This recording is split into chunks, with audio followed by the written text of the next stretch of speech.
Daniel, Chapter 1. Daniel's training in Babylon.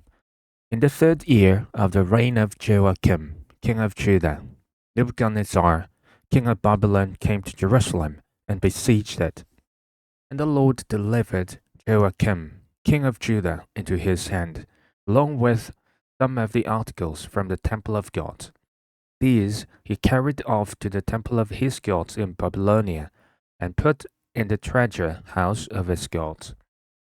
Then the king ordered Ashpenaz, chief of his court officials, to bring into the king's service some of the Israelites from the royal family and the nobility, young men without any physical defect, handsome, showing aptitude for every kind of learning, well informed, quick to understand, and qualified to serve in the king's palace.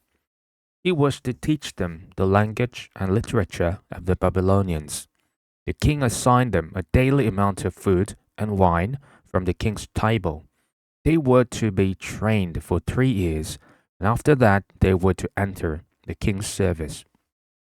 Among those who were chosen were some from Judah: Daniel, Hananiah, Mishael, and Azariah.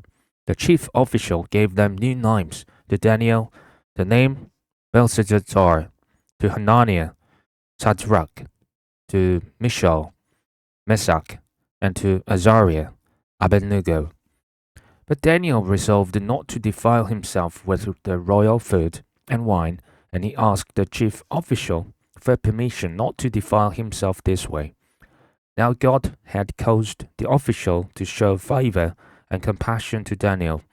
But the official told Daniel, "I am afraid of my lord the king, who has assigned your food and drink. Why should they see you looking worse than the other young men your age? The king would then have my head because of you."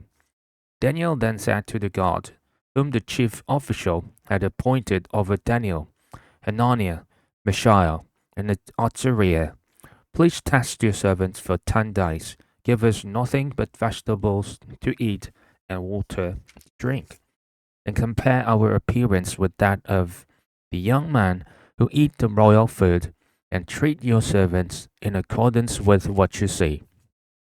So he agreed to this and tested them for 10 days.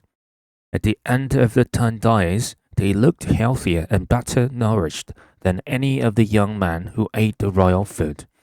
So the god took away their choice food and wine they were to drink, and gave them vegetables instead.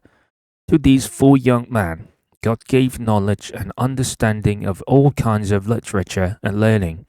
And Daniel could understand visions and dreams of all kinds.